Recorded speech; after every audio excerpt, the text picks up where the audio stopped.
¿Cómo les va? Buenas noches, bienvenidos al Círculo, bienvenidos a el último programa de septiembre, en este 25 de septiembre de 2017. Ya a partir de la semana que viene, a partir del próximo lunes, estamos compartiendo con todos ustedes el 10º mes del año y ya arrancamos y nos metemos en lo que tiene que ver con las campañas y las elecciones del domingo 22 de octubre.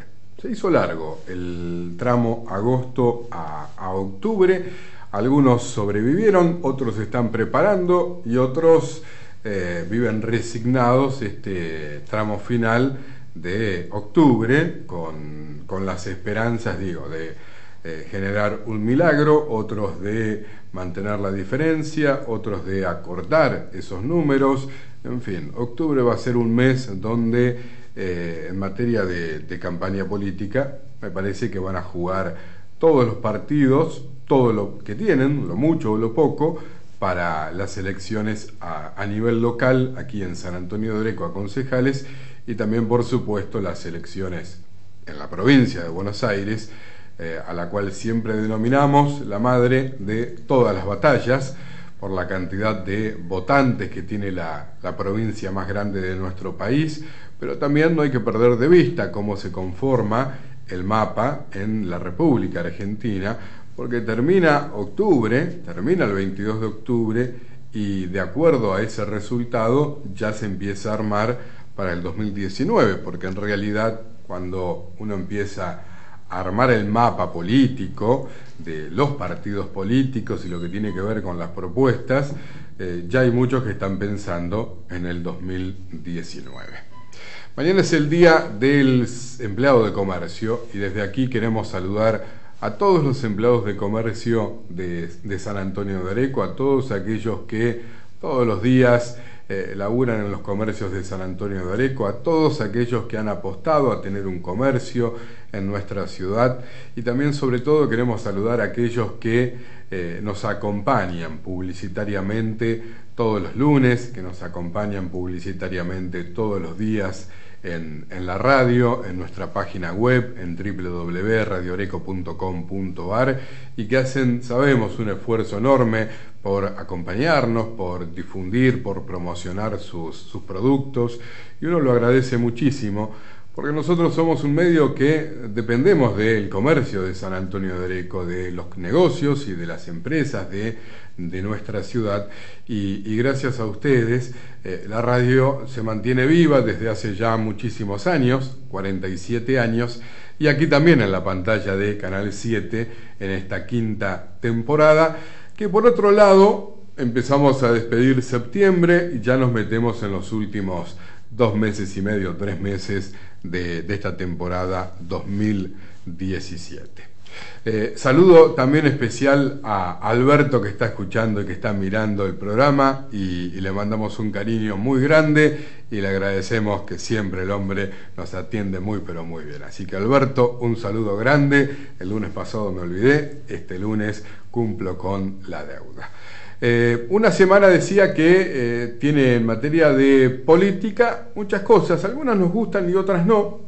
Hubo muchas visitas en San Antonio de Areco y parece que Cambiemos ha tomado como política invadir San Antonio de Areco con funcionarios y candidatos a nivel provincial, cosa que está bueno, que los tengamos aquí cerca, que los funcionarios de Cambiemos, por sobre todas las cosas, vengan tan seguido a nuestra ciudad. Estuvo Bullrich 2 veces en menos de un mes, estuvo Guillermo Dietrich también la semana pasada, también estuvo visitando San Antonio de Areco entre los funcionarios a nivel nacional, decía Dietrich, Bullrich, todos estuvieron presentes aquí en nuestra ciudad. Ritondo también entregando patrulleros, y uno ve muchos funcionarios de Cambiemos y ve pocos funcionarios de los otros partidos políticos que visitan San Antonio de Areco. Y también es un error que cometen, entiendo, dentro de lo que es la agenda de los pequeños pueblos, de las pequeñas ciudades, como es San Antonio de Areco, estar presentes y acompañar a sus candidatos. Muy poca, te diría prácticamente nula, la presencia de funcionarios de Unidad Ciudadana, que honestamente o vienen en algún momento donde nadie los puede ver, o no vienen directamente a nuestra ciudad, y por otro lado también de un país que estuvo Stolbizer hace un tiempo y después no vino nadie más. Se espera que Sergio Massa pueda estar llegando a San Antonio de Areco, va a estar en Mercedes en pocos días, y probablemente si Massa tiene un huequito va a venir a nuestra ciudad, pero todavía no está confirmada la presencia de Massa en Areco. Ni hablar de la gente de Cumplir, que Randazzo cada vez aparece menos en los medios nacionales.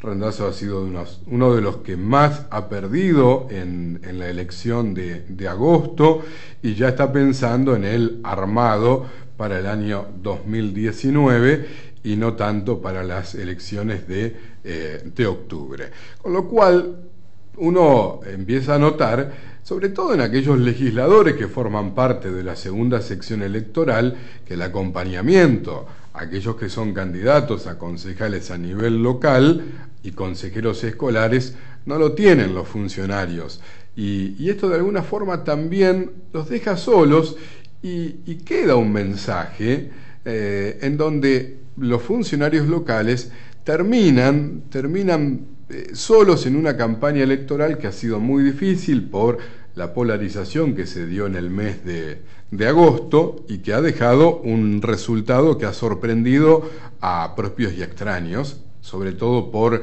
la diferencia de votos que se dio en agosto. 3.000 votos de diferencia entre el primero, entre Cambiemos y Unidad Ciudadana, es mucho, que uno imagina la gente de Unidad Ciudadana empezará o tendrá el interés de repuntar y achicar esos números.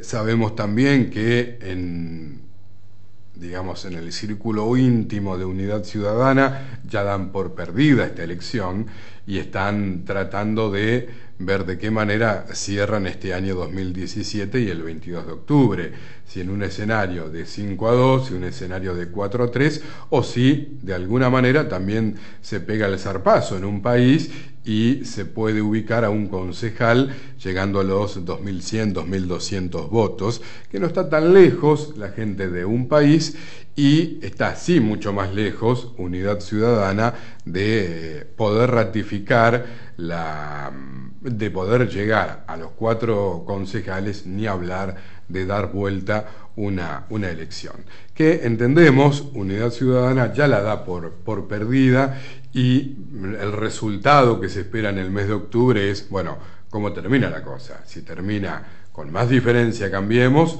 o si puede achicar la diferencia la gente de Unidad Ciudadana, o si pueden crecer las otras fuerzas políticas.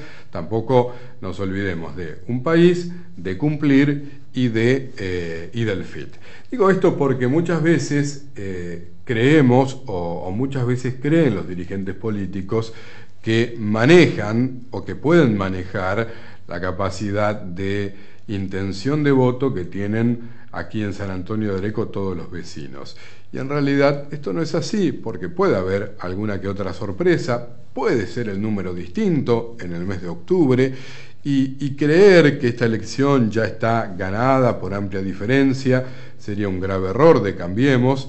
También creer que esta elección para la gente de un país está perdida también sería un grave error, y lo mismo para las otras fuerzas políticas, que la tienen por supuesto mucho más difícil, pero bueno, son elecciones y todavía queda un mes. Septiembre ya se ha ido, algunas fuerzas políticas no han hecho mucho en el mes de septiembre, la realidad es, y sobre todo por la información que nos llega, es que no han trabajado bien en este mes y que no han hecho el esfuerzo que digo, el electorado entiendo, espera recibir de las otras fuerzas políticas.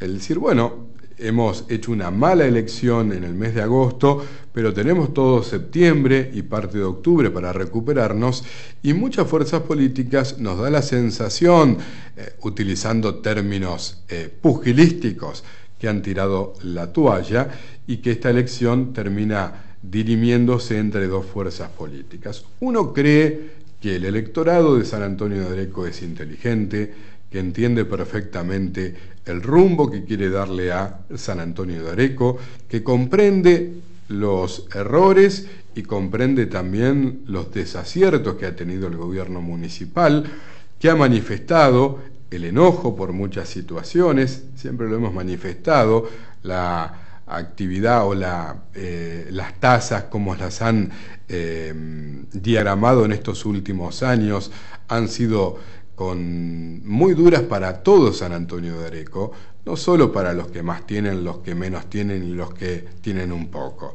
Para todos ha sido parejo este efecto de tasas que hoy el gobierno municipal también entiende, un poco por necesidad de hacer caja de esa famosa autonomía municipal, y por otro lado también ha entendido que al tener mayoría en el Consejo Deliberante puede un gobierno hacer lo que quiere, y este es el grave error que ha cometido el gobierno municipal. Creer que al tener mayoría en el Consejo Deliberante, una mayoría prácticamente automática que ha levantado la mano en cada sesión de acuerdo a la idea que tenía el gobierno, el Ejecutivo, le ha dado en la discusión con los vecinos muchísima, pero muchísima bronca de los vecinos que están preocupados porque muchos quieren pagar y no saben cómo hacerlo, porque otros se ven avasallados por esta política económica que ha decidido tomar el municipio desde hace ya unos cuantos años, de cobrar e ir aumentando todos los meses, todos los años, a través de la fiscal impositiva, las tasas, de generar nuevas tasas, incluso de tener tasas que se parecen a otras tasas y que uno está pagando 2 veces lo mismo, casi está pagando 2 veces lo mismo, con servicios que en algunos casos se prestan, que en otros casos no se prestan, con servicios que se prestan de manera deficiente, con un bacheo que termina siendo una tomada de pelo para el vecino de San Antonio de Areco, porque tras el resultado de las elecciones de agosto, el municipio salió a tapar baches, cuando en realidad este municipio había prometido 400 calles de asfalto, y han pasado ya 6 años prácticamente de gestión, y el municipio, al salir de manera desesperada a tapar baches, que ojalá duren un tiempo importante, pero cuando uno ve ya que en algunos sectores, en algunas calles, esos baches que se arreglaron ya se están rompiendo, los vecinos entienden e interpretan cuál es el mensaje. Y el mensaje que a veces dan es que entre la desesperación por juntar votos, por querer dar una imagen de estamos solucionando los problemas, terminan tomándole el pelo a la gente. En esta semana, o mejor dicho, este programa, el de hoy, tiene una entrevista que grabamos en la semana pasada, con un vecino de San Antonio de Areco, con Matías Maggio. Y Matías Maggio se formó acá en San Antonio de Areco, en el Colegio Nacional Juan Hipólito Vieites. Matías estudió en Buenos Aires, se recibió primero de licenciado en Comunicación Social, luego en Magíster, y terminó finalmente haciendo el doctorado en Ciencias de la Comunicación. Un vecino de nuestra ciudad que ha estudiado muchísimo, que se ha preparado muchísimo, y que en la entrevista que mantendremos en la noche de hoy nos cuenta de esta beca que ha recibido del Gobierno Nacional y de todo lo que ha hecho en materia de investigación sobre Vieites y sobre Belgrano, que es un nuevo desafío y que en un ratito nada más vamos a conocer. El programa de hoy tiene 2 partes, la entrevista que hicimos con Matías Maggio, vamos a compartir tras la pausa la primera y luego la segunda y última parte de este reportaje que le hiciéramos a el doctor en Ciencias de la Comunicación, a Matías Maggio, aquí en el Círculo. Digo hola y chau, porque nosotros tras la entrevista que hemos grabado, se va a llevar todo el programa y vamos a estar disfrutándola hoy cómodamente, viéndola aquí en el canal y no haciendo las entrevistas en vivo. A todos muchas gracias y disfruten de esta nota, y sobre todo estaría bueno que también aquel famoso dicho, ¿no?, que nadie es profeta en su tierra, ojalá empiece a cambiar, ¿no? Porque Matías trabaja en la Escuela de Bellas Artes de San Antonio de Areco, pero no trabaja en otros lugares en educación en nuestra ciudad. Y a veces el sistema es injusto con aquellos que han estudiado mucho, que se han preparado mucho y que no muchos en San Antonio de Areco tienen una licenciatura, un magíster y un doctorado. Matías es uno de ellos, es un honor para San Antonio de Areco y es un placer poder entrevistarlo. Como siempre, en la producción estuvo Silvina Paor, en las cámaras Diego Fover, Lucas de Felice y Celeste Paredes en la operación técnica. A ustedes muchas gracias, disfruten de la nota y mañana muy feliz día a todos los empleados de comercio.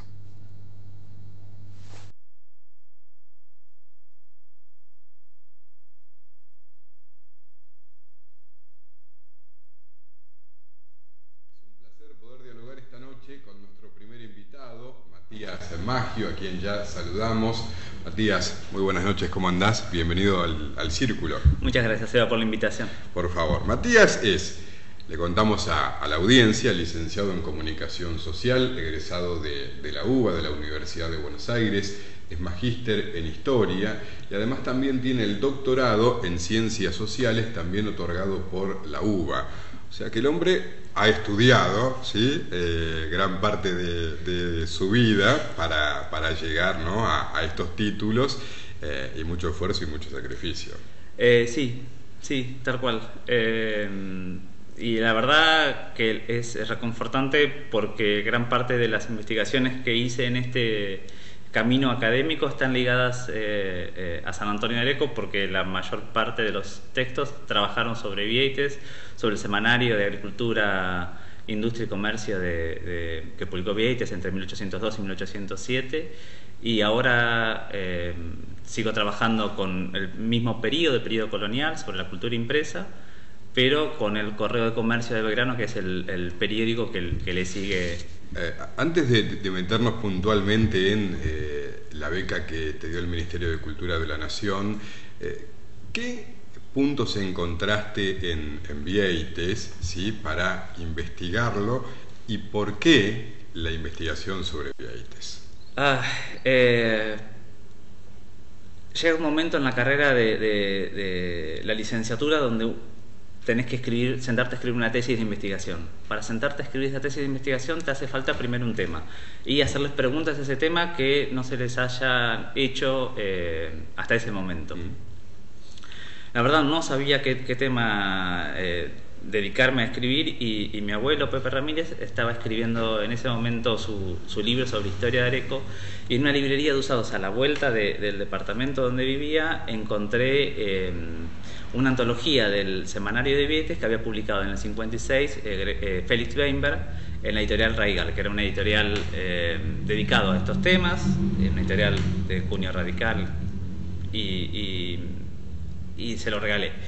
Bueno, mi abuelo después escribe su libro, fallece, y digo, a ver, esto que le regalé, que era, bueno, tiene que ver con Areco. Sí, por supuesto. Y empecé a leer la compilación que había hecho Félix en el 55. En realidad la hace en el 55, se publica en el 56.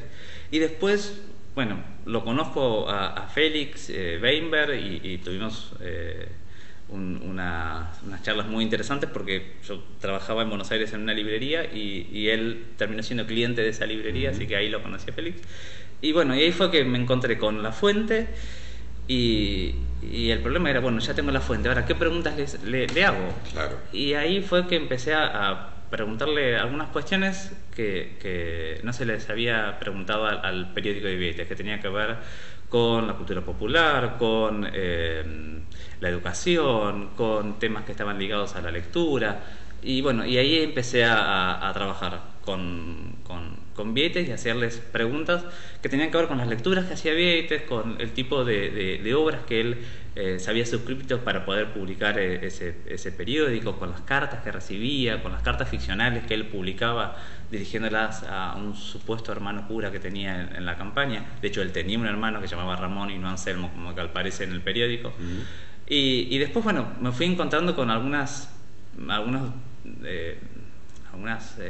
cartas o textos en ese periódico de Vieites que eran muy interesantes porque no habían sido tratados. Por ejemplo, una carta que va a firmar el poeta Labardén, pero la firma con un seudónimo anagramático. Un seudónimo anagramático, voy más despacio, un seudónimo anagramático es un seudónimo donde las letras del nombre están dadas vueltas y tenés que encontrar cuál es el nombre verdadero. Entonces, él firmaba como Juan Anselmo Velarde y era Manuel José de Labardén. Si bien eso ya había dos investigadores que lo habían descifrado, el problema era poder autenticar o atribuir esa obra más allá del anagrama. Entonces, ahí en la tesis de maestría lo que hice fue, uno de los capítulos apuntaba a encontrar otros textos de Labardén y ver las similitudes que tenía con las cartas que había publicado en el semanario de Vieites. Y ahí pude atribuir correctamente esas cartas a Labardén a partir de la comparación de diferentes piezas documentales para poder decir que sí, Labardén publicó 3 cartas en el periódico de Vieites, hay una cuarta carta que él no llega a publicar, pero que se puede reconstruir esa cuarta carta a partir de un texto de Labardén que se publicó en el 56, también en esa misma colección que se publicó, la antología de Vieites, en la editorial Raigal, que había sido compilada en ese caso. Y hasta ese momento era, una teoría que había, pero que no se había podido comprobar. En rigor, había varios autores, y de hecho en mi tesis de licenciatura no le había prestado demasiada atención a eso, que atribuían a este fraile Juan Anselmo de Velarde su existencia como un erudito que escribía las cartas estas que publicaba a Vieites. El problema era que un investigador en historia económica dice, bueno, un momento, ese anagrama, ese seudónimo, en rigor, pertenece a Vieites. A Labardén. Dice, sí, perfecto, vos das vuelta a las letras y encontrás que corresponde el nombre completo a Labardén. Ahora, esa era una sola prueba que te daba ese dato. Vos, para tener una certeza, necesitas buscar, como en periodismo, vos necesitas siempre chequear esa fuente. Exacto. Buscar una segunda opinión. Bueno, necesitaba algún otro recurso que me permitiera decir, sí, realmente estos textos fueron escritos por Labardén. Pero hasta ese momento nadie lo había hecho. Porque lo que tiene el periodo colonial es que, si bien fue muy revisitado hasta los años 70, después cae en el olvido, en el sentido en que las preguntas de la historiografía avanzaron y no se le volvieron a hacer esas nuevas preguntas a esas fuentes. Claro. Entonces, las fuentes quedaron chatas porque ya no respondían a las preguntas que nos estamos haciendo dentro del campo historiográfico actualmente. Entonces, lo que te permite volver a revisar esas fuentes es hacerle nuevas preguntas y buscar y encontrar nuevos datos como este de Labardén publicando con Vieites en el Semanario de Agricultura. Bueno, fue un hallazgo. Claro. Lo que pasa es que en estos como carrera de obstáculos que uno tiene en la vida académica, en la licenciatura vos lo que tenés que contestar principalmente es un relevamiento del campo, decir que todo lo que leíste te sirve para analizar una fuente particular. No tenés que aportar nada nuevo en el campo disciplinar. En cambio, en maestría y doctorado, ahí tenés que hacer un aporte a ese campo. Tenés que decir algo que nadie lo haya dicho antes. Claro. Entonces, ahí fue el resto de los... Vieites, para la historia, ¿considerás que fue un olvidado? ¿Por qué empecé a trabajar sobre Vieites? Porque lo único que sabía de Vieites, habiendo estudiado acá y hecho la secundaria, bueno, de hecho el colegio se llama Vieites. Y haber pasado, bueno, tantas veces por la calle Vieites o por la plazoleta y por todo, que lo único que también sabíamos de Vieites era su paso por la jabonería, claro, ¿no? Y era como el confabulador de la jabonería, donde se juntaban para confabular, y realmente fue una sorpresa, ya habiendo terminado casi la licenciatura, encontrarme que había publicado un periódico. ¿Por qué? Porque usualmente en las carreras de comunicación, salvo en La Plata, que de hecho Tato Díaz trabaja mucho sobre periódicos coloniales, de hecho su tesis de doctorado trabajaba estas mismas fuentes con otras preguntas. En la UBA nunca se trabajaba periodismo del siglo XIX. En rigor, o de la primera mitad del siglo XIX. En rigor siempre empezabas a trabajar a partir de la década del 80, ¿no? Empezabas a trabajar con 1880, entonces empezabas con La Nación, La Patria Argentina, con El Folletín, y entonces después seguías, ¿no? Caras y Caretas. Sí, sí. Pero antes nada, y sin embargo hubo, claro. Era como... de eso se ocupan los historiadores, ¿no? Y el problema que había ahí era que te dejaba un espacio vacante, que preguntas desde las ciencias sociales que podías hacerles a las fuentes no se les estaban haciendo. Y eso, bueno, fue tal vez como lo que me llamó la atención, de encontrar un área de vacancia, decir, bueno, los historiadores están mirando otro tipo de cuestiones en las fuentes periódicas, y a mí lo que me interesa rastrear es la representación de lo cultural, cómo la cultura impresa aparece en esas fuentes, y cómo esas fuentes implican también una manera de pensar problemas que tienen que ver con la civilidad, ¿no? Como la circulación de saberes y ese tipo de cuestiones, que ahí lo fui encontrando escardando esos periódicos.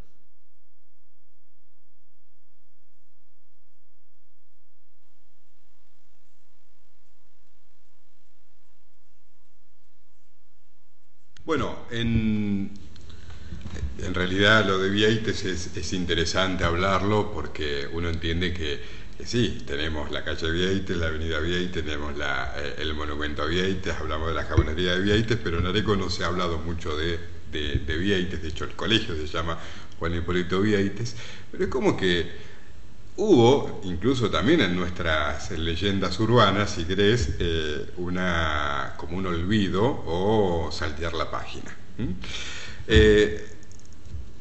A principios de año te presentaste en el concurso que el Ministerio de Cultura de la Nación presentó para hacer una investigación sobre Belgrano, en realidad sobre distintos temas, y vos elegiste sobre Belgrano, y saliste seleccionado con 33 postulantes de todos los que se presentaron de toda la República Argentina, porque sí, a diferencia de otros, tengo entendido que fue una convocatoria bien federal, y entre los 33 estás. Sí, sí. Bueno, felicitaciones por eso, ¿sí? Y contanos ahora qué es lo que vas a hacer. Sí, a ver, primero fue un honor poder obtener esa beca, porque como vos decías recién, era una beca realmente federal, en el sentido que alguien de Salta podía venir a investigar fondos documentales dependientes del Ministerio de Cultura de la Nación, porque pagaban viajes y estadía para poder hacer esa investigación, si tenías que ir al Museo Nacional de Bellas Artes, o tenías que ir al Instituto San Martiniano o al Instituto Belgraniano. La beca vos podías elegir para investigar, era una beca dirigida a la investigación sobre patrimonio, alguno de los museos nacionales o institutos que dependen del Ministerio de Cultura de la Nación. Para seguir con esta línea, elegí el Instituto Belgraniano, porque uno de los requisitos que te pedía la beca era que tenías que tener antecedentes de investigación sobre el tema. Porque era una beca donde, además del proyecto que se presenta para que te otorguen esa beca, tenías que presentar tus antecedentes académicos para validar tu proceso de investigación. Y dije, bueno, vengo trabajando sobre Vieites, el paso que sigue en la línea de los periódicos, si bien hay una Gaceta de Buenos Aires que publica Cisneros, un par de números entre el semanario de Vieites y el Correo de Comercio, es el Correo de Comercio. Entonces, bueno, ¿qué preguntas les puedo hacer al Correo de Comercio que no se les hayan hecho antes, ¿no? Entonces, lo que hice fue, en tiempo récord, porque era entre que me enteré y la fecha de presentación siempre tenés como muy poco tiempo, fue ver, bueno, qué se había preguntado a esas fuentes, qué se hablaba de Belgrano, y principalmente se destaca sobre Belgrano su rol en la difusión de los textos sobre la economía política, fue también traductor de textos sobre esa materia, y los textos de Belgrano sobre educación y lo que tenía que ver con educación práctica, ligados a la formación de las escuelas de dibujo y demás. Dije, bueno, acá me están dejando de lado varios problemas que aparecen en ese periódico y que también desarrolló Belgrano en su etapa como secretario del consulado. Recordemos que Belgrano viene a Buenos Aires ya con el nombramiento de secretario del Consulado de Comercio. Y dije, bueno, vamos a trabajar sobre estos problemas. Los problemas que propuse trabajar sobre la obra de Belgrano, sobre los textos de Belgrano, tenían que ver principalmente con problemas de la cultura impresa, por ejemplo, aquellos que estaban ligados a... Ya aparecía la discusión del papel. Tal cual, exactamente. La preocupación de Belgrano porque no había papel. Entonces decía Belgrano, tenemos que empezar a producir papel de trapo. Necesitamos molinos. Antes que se haga en Chile tenemos que hacerlo acá. Y empieza a poner en evidencia una de las carencias que había en el Río de la Plata, que era el papel, porque el papel era principalmente un insumo importado.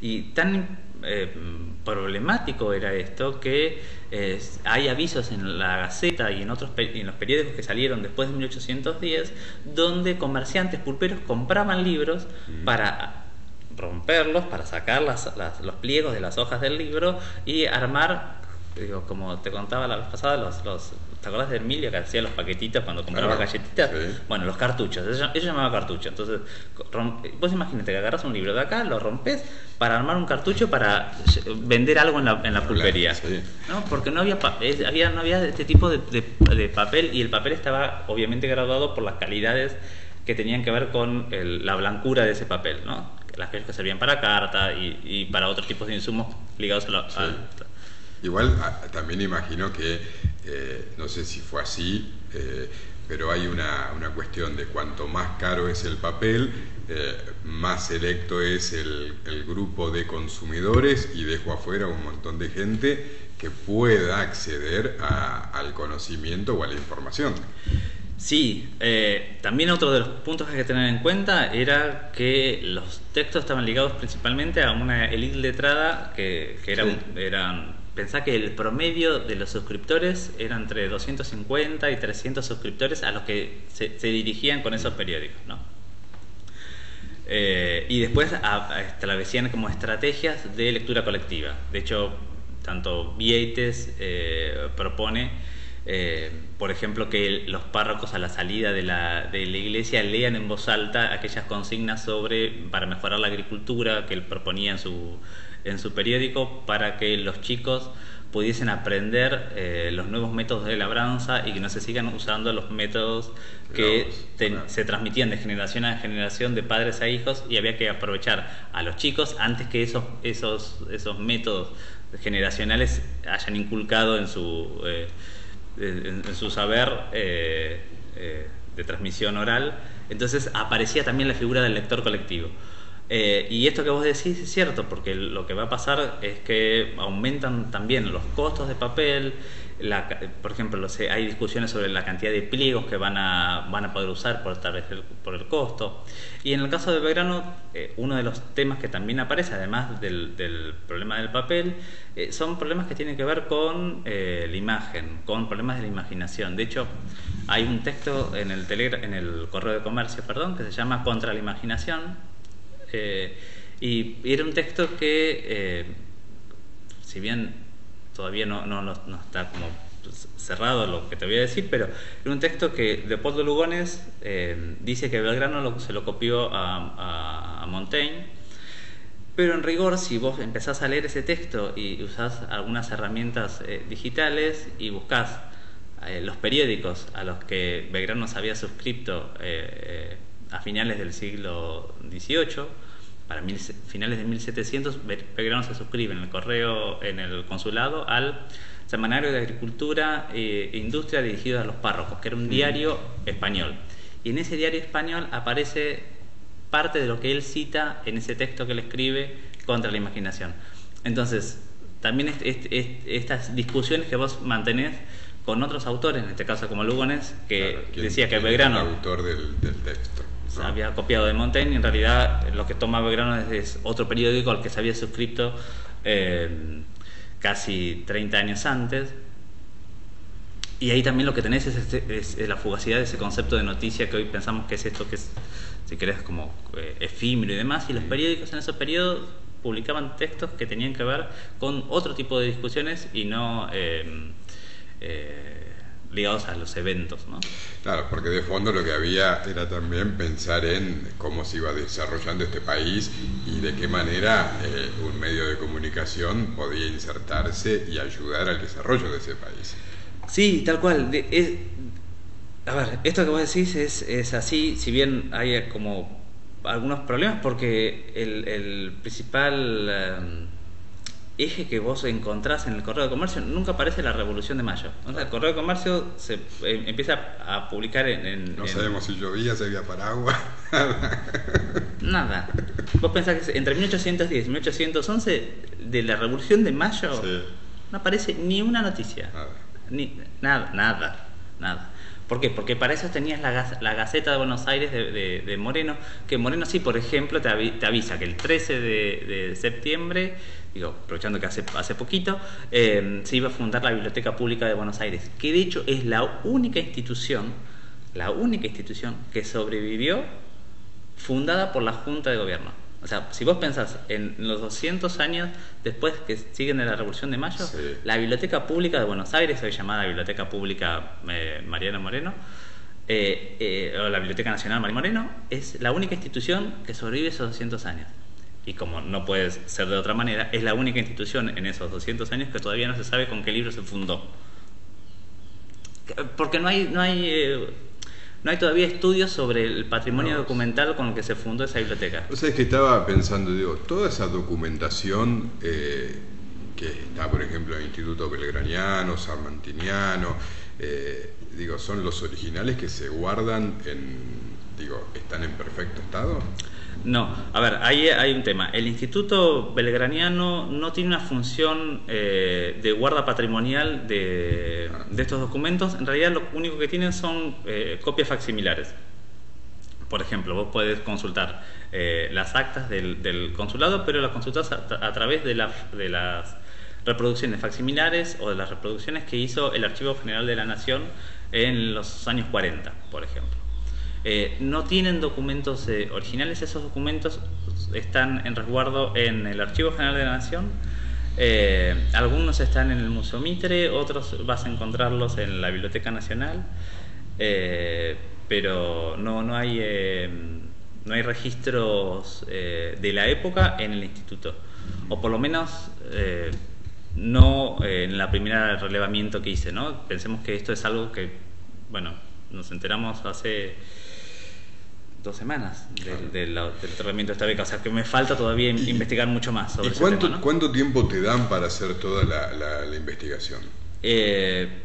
Para completar pasos que propuse en la investigación, tengo hasta marzo del 2018 para entregar el primer informe de la investigación, y en julio del 2018 es cuando se entrega el informe definitivo, y eso implica, bueno, los artículos académicos que tengo que entregar, y también iban a organizar supuestamente unas jornadas y congresos de formación sobre ese tema. Una vez que se termina con toda la investigación y queda en formato de artículo, digo, ¿a dónde va todo eso?